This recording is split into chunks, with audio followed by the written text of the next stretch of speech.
Hello friends, this is James Kersey logged on. I'd like to talk about my hot water heater today.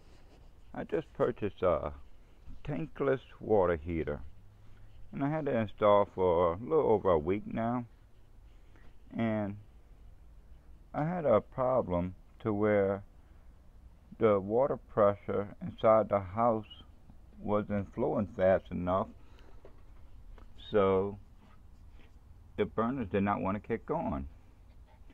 So I thought maybe it's because the battery may have gotten weak, So without putting another set of batteries in there,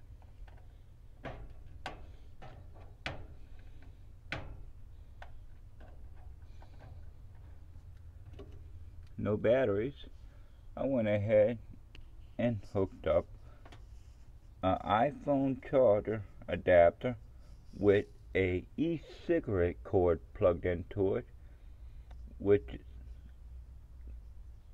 the iPhone charge adapter is 5.1 volts, and this right here cuts it down to 4.2 volts. And the D batteries, each one is 1.5 volts, equaling 3 volts. So I'm putting about a extra volt, 0.2, more than what it would normally have to unite the burners, but it works. And now I have a tankless hot water heater that not only runs on batteries, because I could still put my batteries in there in case I ever lose power, to where I'll have hot water. Now, one of the problems with the tankless hot water heaters, most of them don't have an option for batteries. They require a separate power source to unite the burners. And I like the idea of having the batteries because if I ever lose power, I still have hot water, with a gas hot water heater. Now, like I said, I thought the batteries were weak, and I thought maybe that's why the burners wasn't kicking on, even though when I open this faucet here coming from the hot water, and this goes to the house, I got the option to where I could shut it off to the house if I want to, and I did that for other reasons. I'll explain why later. But yeah, so when I was opening up this faucet, it was coming on perfect, working great, and that's only because of the 3/4 inch line coming directly from the heater, and it had good velocity through this 3/4 inch line. Once it gets down here, it converts to a 1/2 inch pipe, and that was restricting the velocity that I was getting inside the house.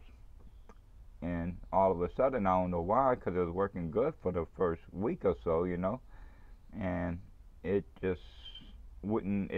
Sometimes it'll light up, and then other times it didn't want to light up or stay lit. Maybe could be trash or something in it, slowing the velocity. I'm not sure. I don't know. But anyway, in any case, all I had to do is these 3 knobs right here. This one right here controls velocity. This one right here controls the flame, and this one right here is a winter and summer mode, which before I took this thing apart, I had no idea what that even did.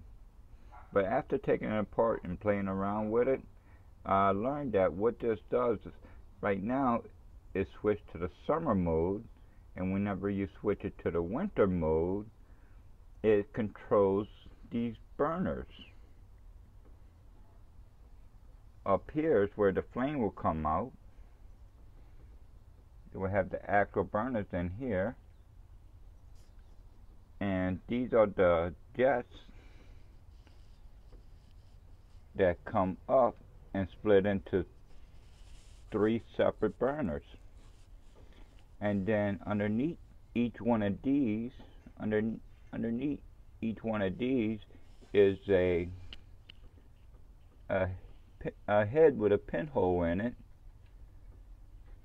and it's just a tiny pinhole on top of each one of these that shoots the gas up into like a 1/2 inch tubing up there, about a 1/2 inch, I guess, and the gas then goes up to each one of these, and goes and splits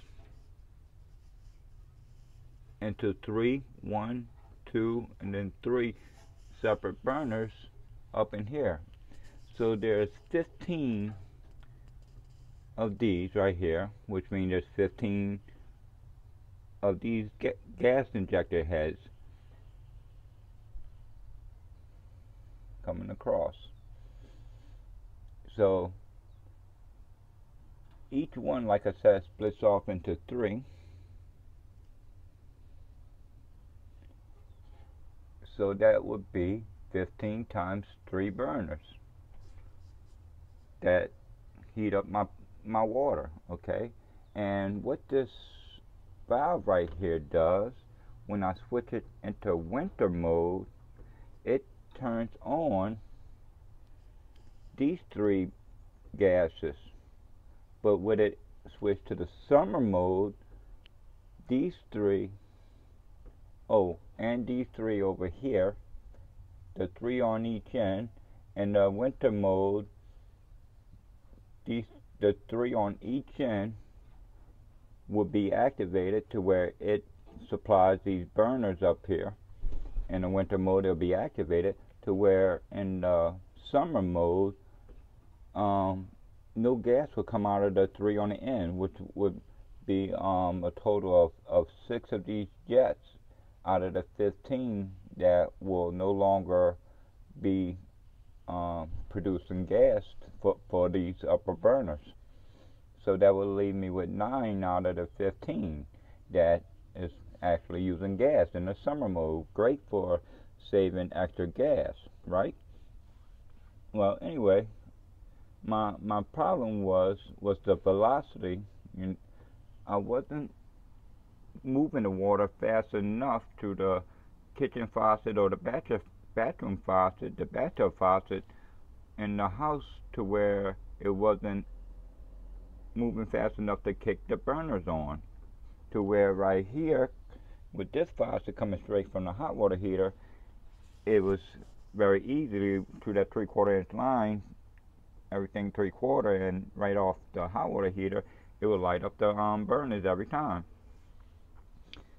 So, like I said, I went ahead and didn't even test the new batteries or nothing. I just went straight ahead and added this wire, and all I did was went from an e-cigarette. I took this little e-cigarette thing apart and undo the screw setting they had, disconnected the screw setting that screwed into the e-cigarette battery, and connected the red and white wire that was coming off a chipboard to the red and white wire on this wire that I had to cut the ends off of, which used to be an AUX wire, a microphone jack wire for headphone sets or whatever. And never mind this ground wire right here, because on both ends it's not connected to anything. I'm just using the red and white wire, and I hooked up the red wire around the terminal on the positive side of this D battery holder, and the white wire, I had to run a jumper wire because I couldn't get this wire long enough to reach to the other side. It's hooked up to the negative side. So now, without any batteries, and now with AC power to an iPhone adapter to an e-cigarette adapter, I am able to use my tankless hot water heater without any batteries now. So that is great, to where I no longer have to worry about batteries, if I have to keep buying them every 6 months, or if the battery's giving me problem, if they're running low or whatever. But anyway, like I said earlier, my problem was really the velocity, and this one here controls the velocity. Before, I had it set to about halfway right now, and I still haven't fixed the problem. If I put it right here, about right there, I'll still have that problem to where the burners won't kick on the inside. But I think that if I make adjustments right here, this looks like a valve or whatever that I can get to from underneath, to where I should be able to turn that, and it's hooked to this regulator. Looks like a regulator, which will maybe kick the burner on at a lower velocity. Never tried it yet, but I just want to leave enough alone right now. I figure, hell, I want full velocity anyway. It's better to have more water pressure than less. And as long as I'm still getting the hot water, that makes me happy. So this would be more velocity, which means that the water is flowing through the system and through those burners faster. If you would slow it down, it would take more time for the water to go through the burners, allowing the water to get hotter. So if I would turn this back, it would give me hotter water. And then with the burner, if I would turn it up, it too will give me hotter water. Right now I have the burner set completely low, and I have the velocity all the way up, and I have this set in summer mode to where the 3 burners on the end are not even lit up in there. And I'm getting great hot water still in the shower. Not scalding hot water, but hot enough to where I'm very comfortable. It's almost as hot as I always like it, and I take hot showers, and it's very nice. But if I want it to be hotter, I can do 3 things. I can lower this back down, and as long as I don't go below a certain point and slow the velocity down, this by itself will heat up my water by slowing the velocity of the water passing through the pipes. But if I speed it back up just a little bit, if I go just a little bit right there, it will work inside the house. I don't even have to be full blast.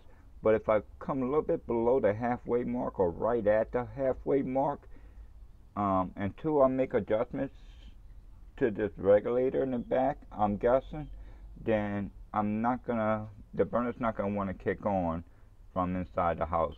Down here, yes. Inside the house, no. Alright, now that I explained this a little bit to y'all, let me go ahead and show it in action. What I'm going to do is I'm going to turn on this faucet right here, and I'm going to go ahead and zoom in on the burners, and let's see if we can see the burners light up.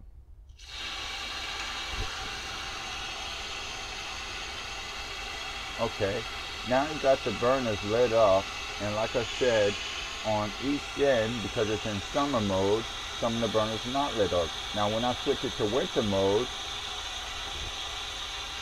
it lights up the other, which would be 9 extra burners on each side.